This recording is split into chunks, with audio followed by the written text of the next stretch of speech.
Bonjour, bienvenue à toutes et à tous sur Cocotte TV. Aujourd'hui, une nouvelle vidéo de présentation qui porte sur le tout nouveau boîtier haut de gamme Dantec, le P380. Un boîtier qui est très logeable, qui est compatible EATX, qui pèse 12,5 kg, qui va permettre de loger pas mal de composants à l'intérieur. On vous propose de découvrir ce nouveau boîtier qui est vendu à partir de 209 €. C'est tout de suite, c'est maintenant, c'est sur Cocotte TV. Allez, on commence le tour de ce P380. Tout d'abord, un petit mot sur les compatibilités carte mère, SACI, CEB, EATX, ATX, Micro ATX, Mini ITX et 9 slots d'extension à l'arrière du boîtier. Un petit mot sur la présentation générale, sur l'aspect global de ce boîtier. Traitement hyper haut de gamme, une bonne finition, une bonne peinture, des beaux plastiques. On a deux parties en aluminium de 4 mm d'épaisseur qui sont brossées sur les côtés avec une peinture noire sur le dessus, une peinture noire qui ne marque pas quand on la touche, qui est plutôt sympathique. Ensuite, on a des choses un petit peu nouvelles, comme par exemple le Power On et le Reset se trouvent ici sur le côté, donc ça reste accessible. On a exactement le même Power On et le même Reset de l'autre côté, ça veut dire que comme ça on peut placer le boîtier à gauche ou à droite sans problème, on pourra le démarrer.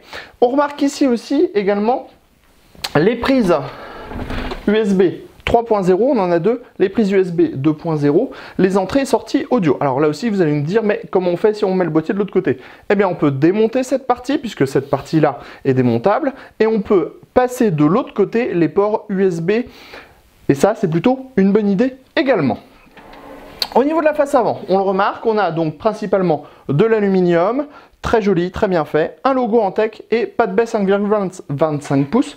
Par contre, on a en livre en bundle un petit dispositif, un petit rack qui permettra de mettre un lecteur optique et on viendra tout simplement ranger son lecteur optique comme ceci derrière la face avant. On viendra le brancher en USB par exemple. Plutôt une bonne idée. Donc pour la face avant, c'est réglé. Sur le côté droit, on a une grande porte en plexiglas qui permettra de voir l'intérieur de son PC. On voit ici également qu'on a des ouïes d'aération pour les ventilateurs qui sont en extraction. On n'oublie pas le filtre de l'alimentation que l'on peut démonter facilement sur le côté. Si l'on passe à l'arrière, on a les vis qui permettent de démonter la partie haute. Donc on dévisse, on tire et le tout se défait assez facilement. On a l'emplacement pour la plaque IO-Shield de la carte mère, l'emplacement avec son ventilateur de 120 mm, 9 slots d'extension, l'emplacement de l'alimentation dans le bas, deux passes-cloisons sur le côté. On remarque également une grille d'aération derrière le plateau de la carte mère. On a aussi une large épaisseur, ce qui veut dire qu'on n'aura pas de souci au niveau du cable management. Le côté droit présente, lui, une peinture qui est propre, comme le côté gauche. Sachez que les deux portes sont isolées avec un matériau spécifique qui provient de chez Antec. Donc comme on le disait, on pourra déplacer ici les ports de la carte mère, les ports USB si on le désire. On va maintenant passer sous le boîtier. Sous le boîtier, on a 4 pieds, des pieds en caoutchouc qui sont très épais, comme toujours chez Antec. On a également la grille de l'alimentation et ici, on pourra démonter le filtre de la partie avant. Sachez que dans cette partie avant, on pourra justement loger 3 ventilateurs de 120 mm, donc en interne, ou 2 ventilateurs de 140 mm, et que le tout est compatible avec les systèmes de radiateurs en water cooling en 240 mm ou 360 mm. On passe maintenant dans la partie haute, donc on retire les vis à main, c'est ce qu'on disait. Ensuite, on tire vers l'arrière. Vous voyez, ça libère la partie. Et donc comme ça, on aura accès à la partie haute.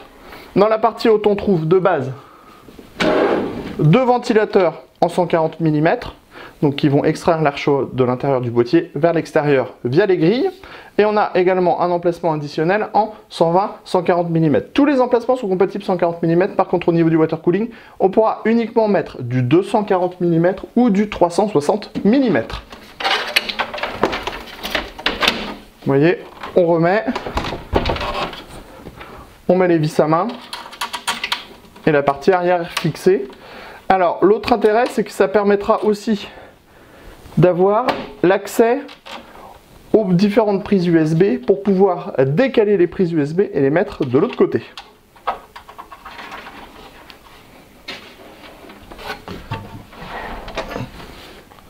On se donne rendez-vous tout de suite à l'intérieur.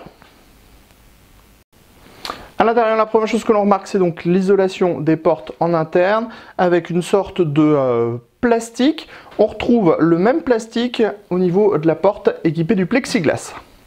Au niveau du châssis en lui-même, eh ben, c'est plutôt du Antec, donc plutôt du bien fait, avec une bonne peinture en interne et pas mal de place, mais ça on l'a dit, c'est dû aux compatibilités avec les cartes mères des plus grands formats.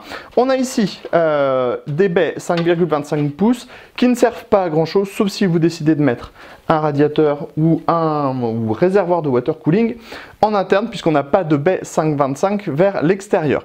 On a ensuite les cages HDD, on en a 3. Tout est démontable, on a donc des vis qui sont accessibles partout. On pourra retirer donc toutes les cages, on en a une de 2 emplacements, une de 3 emplacements et une autre de 3 emplacements. Les paniers à l'intérieur, ce sont des paniers à la Antec, donc bien faits, avec des patins en silicone pour les disques durs et une compatibilité 2,5 pouces également. Dans le bas, on a ici le support de l'alimentation. L'alimentation va reposer sur un support en plastique. On n'a pas de dispositif anti-vibration, mais le plastique devrait normalement suffire. On a ensuite l'emplacement de l'alimentation ici, les 9 slots d'extension avec montage par vis à main, les 2 passe-cloisons, le ventilateur de 120 mm. À savoir que tous les ventilateurs sont de type tout cool, on a donc des interrupteurs sur ces derniers.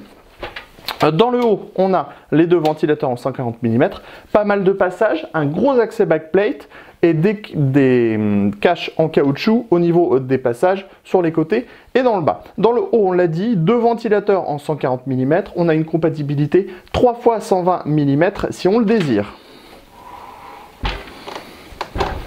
On termine de l'autre côté. De l'autre côté, on a, comme on le disait, beaucoup de place derrière le plateau de la carte mère. On le voit, on a bien 2,5 cm. Ici, on a les cages HDD, les différents accès pour les câbles. Et on a un nouveau dispositif chez Antec qui permettra de regrouper toutes les prises fan et d'alimenter le tout avec une seule prise Molex. Ça, c'est plutôt une bonne idée. Un châssis qui présente donc bien une très belle finition en extérieur, avec beaucoup d'aluminium, un tarif de 209 € et un test très prochainement sur cocoteland.com.